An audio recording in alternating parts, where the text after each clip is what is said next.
Greetings and welcome back to my channel, back here in New York City. I spent the last week or so down in North Carolina emptying out the family storage space, my mother's storage space as it were. She passed in 2010 rather, and I've been paying for it all these years just trying to forget about it. Don't want to think about it. But over the years it went from like $25 a month to $220 a month. And so I figured it was time to go down and just deal with it. It was a millstone. And it was a very eye-opening and enlightening experience. I found all these records I forgot I'd had. And these are some of them. Freddie Hubbard, Whistle Stop, Art Blakey, Witch Doctor, Donald Byrd. What does it say? Backlash?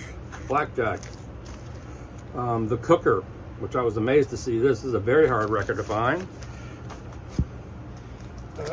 And I kept going. Sam Rivers' Fuchsia Swing Song, a fantastic record. Wait a minute. Oh, no. The original Mo-Fi of Steely Dan Asia, which sounds pretty fantastic, relating to the whole Mo-Fi controversy. Sam Rivers' Fuchsia Swing Song, Japanese. Art Blakey, On Impulse. The first Steely Dan record. A 45 RPM 4-song EP of Haitian divorce, royal scam, and with the sides that were never released commercially, Sail the Waterway in Dallas. Dallas is kind of cool. They're kind of stuck in that early 70s mode. And I found a Japanese royal scam. If you don't know this record, Neil Larsen, Jungle Fever, I could suggest you buy it today. This is one of the great records of the mid-70s with Buzzy Featon, Neil Larsen on organ, Andy Newmark on drums, Willie Weeks on bass. This is an incredible groove festival, and all Hammond organ, great guitar lines. It's just a really classic record, Neil Larsen, Jungle Fever. I had this down there, even though I bought it since. The first Steely Dan. What else we got here? Countdown Ecstasy. I was a big Steely Dan fan, still am. The Yellow Jacket promo. Swimming Pool Cues. A good friend of mine played drums in this band out of Atlanta, kind of a new wave band. I had a lot of records with Vinnie Colaiuta because when I came to New York, I was a drummer. So this is a Katsu Mitsui project. Frank Zappa 45. Another one, Jeff Richmond, another one with Vinnie. I also had a great Kenny Poor record with Vinnie. Dig this.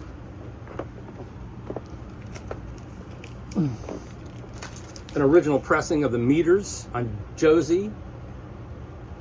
And some other really cool stuff that I was just really excited to have because I totally forgot it was all in there. Plus we have my father's military uniform. I had a lot of my mother's stuff, and it's mostly, and my drums I gave to a good friend to sell, a set of an early 1963 Ludwig Red Sparkle and a few cymbals. I'll never play again. So a good friend of mine, Donnie Marshall, an incredible drummer in Charlotte, North Carolina, just an astonishing musician. And he's also selling a set of concert toms for me, Slingerland concert toms. And I also went to this store, amazing store, record store called Lunchbox Records, and I bought a bunch of new stuff. Harold McKinney, Animals as Leaders, they're a great group. The new Tosca, Soul Jazz Comp,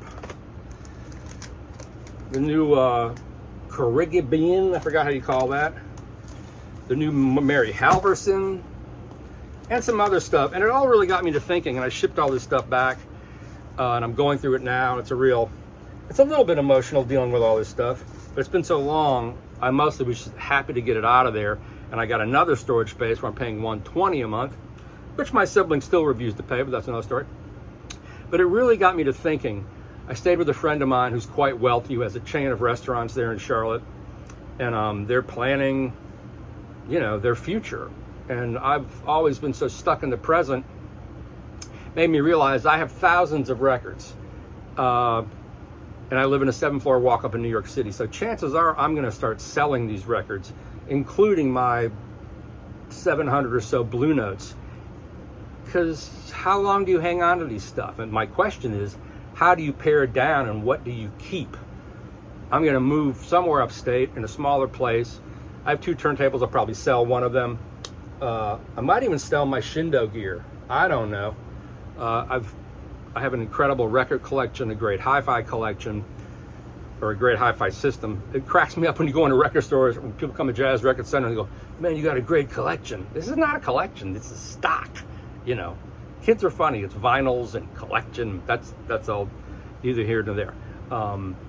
But what do I, you know, it's very hard to have all these records in here.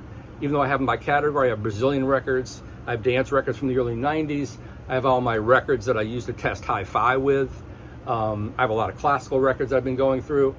I have a lot of CD box sets. When it comes to CDs, I have all the Miles CD box sets, but I can't keep this stuff forever, right?